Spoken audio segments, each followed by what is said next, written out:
I'd been counting down the hours to tonight, my body buzzing with anticipation for a steamy escape with Marcus, the 50-year-old film producer who knew exactly how to make my pulse race.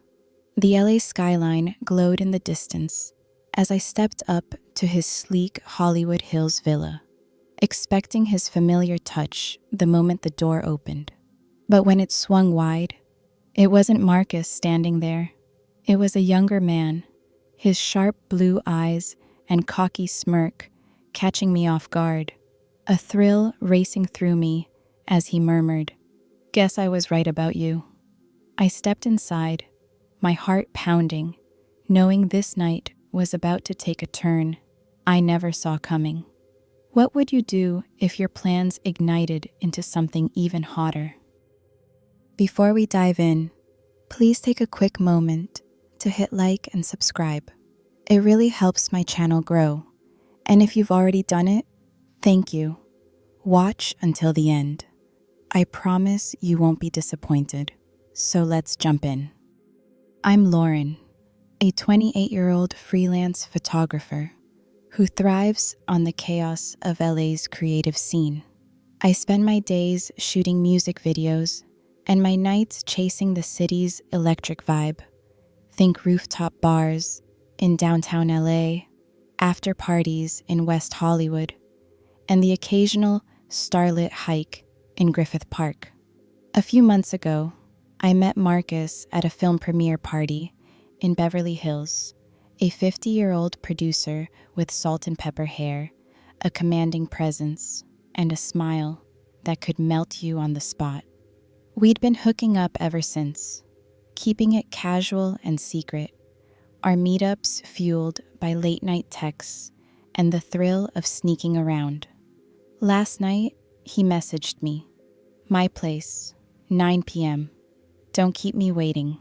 I slipped into a fitted black dress, the kind that hugged my curves, and called a cab, the warm LA breeze brushing my skin as I headed to his villa, my mind already racing with thoughts of what was to come.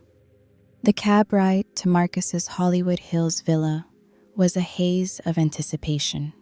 Palm trees casting shadows under the streetlights as the city's glow faded into the distance. I slid into the back seat, and Marcus climbed in after me, the door shutting with a soft thud. His hand found my thigh immediately, warm and firm, his fingers pressing just enough to remind me how much he wanted me. "You can't keep your hands off me for 5 minutes, I teased, turning toward him, our faces inches apart, the scent of his cologne mixing with the leather of the cab. He smirked, his grip tightening slightly. "After the way you were looking at me at the premiere, you knew exactly what you were doing," he murmured, his thumb tracing lazy circles on my skin, sending a shiver through me. He tapped the address into his phone for the driver, his eyes never leaving mine, the tension crackling between us as we drove, my body humming with every passing mile. When we arrived, Marcus paid the driver without a word, and the second the front door of his villa shut behind us, his lips were on mine, the heat between us erupting like wildfire. His hands traced over my dress, the fabric suddenly unbearable, as he guided me through the modern, glass-walled hallway, my back meeting the wall with a quiet gasp. We barely made it to the bedroom, hands urgent, clothing slipping away between hurried movements, the LA skyline glittering through the floor-to-ceiling windows. My legs hit the edge of the bed, my breath unsteady as he pressed me into the mattress, his touch firm yet reverent, our rhythm building until the tension shattered in a wave of pleasure that left us both trembling, his arm pulling me close as the afterglow settled over us like a warm haze. The next morning, I wandered into the kitchen, the scent of coffee drawing me in as I poured myself a cup, the warmth seeping into my fingers. A voice broke the silence, Didn't think you'd still be here, he said, leaning against the doorway, shirtless, sweatpants hanging low on his hips, his smirk lazy but confident. I lowered my mug, my eyes flicking over him. He wasn't Marcus. So you're the one keeping Marcus busy these days, he added, his blue eyes dragging over me, slow and deliberate, as I stood there in Marcus's oversized shirt. And you must be his son, I replied, raising a brow. He stepped closer, grabbing a cup of his own, his voice dropping. I expected someone less interesting. Definitely not someone who looks this good first thing in the morning. I let out a quiet laugh, setting my cup down. I should get going, I said, but his words lingered as I left. Hope I see you again, and next time, you won't be wearing his shirt. That evening, my phone buzzed with a message. Come over. Same time. Direct. No build-up. Just how I liked it. Less than an hour later, I was stepping out of a cab, the warm LA air brushing my skin as I walked up to the villa's front door. But when it opened, it wasn't Marcus. It was his son, Dylan, leaning against the doorframe, his smirk lazy. Figured you'd show up, he said, his voice smooth but smug. Where's Marcus? I asked, my tone sharp. Work emergency. Had to leave last minute, he replied, but the glint in his eye told me there was more. You set this up, didn't you? I asked, shaking my head with a quiet laugh.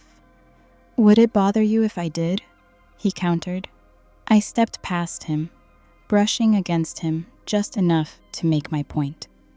If it did, I wouldn't be here, I said, hearing his quiet chuckle as he shut the door. The tension ignited as I turned to face him, his hands sliding over my waist as I straddled him on the couch, my lips brushing against his, soft at first, then demanding. He leaned back, his breath catching as I shifted lower, my lips tracing a slow path down his torso, teasing him with lingering movements, the air thick with anticipation. I took my time, savoring his reactions, his fingers tightening in my hair as the intensity built, drawing us both to the edge. I pulled him up, settling over him once more, my hands pressing into his chest as I took control, moving slowly, deliberately, until the tension shattered in a wave of pleasure that left us trembling. But I wasn't done. I slipped lower, teasing him back to readiness, his ragged breaths filling the silence as I worked him over, pulling him into another release that left him shuddering beneath me. Still caught in the heat, I guided him to the floor, the cool tiles a sharp contrast to the fire between us. My movements slow and deliberate as I pressed myself closer, the LA skyline casting a faint glow through the windows. His hands found my hips, his grip firm as our rhythm reignited, a quiet intensity building with every shared breath. The tension coiled tighter, my body humming with the thrill of the moment, each touch drawing us deeper into the haze, until a final wave of sensation washed over us, leaving us breathless, tangled in the afterglow, the silence heavy with unspoken desire. Just as we caught our breath, the door flew open. Marcus stood there, his expression unreadable. Some men would call this wrong, Dylan said, his voice steady, but others wouldn't hesitate. Be honest. Would you have let her in? What would you have done in Marcus's shoes? Let me know in the comments. I enjoy reading them. If you enjoyed this story, don't forget to like and subscribe for more. Thanks for watching. See you in the next one.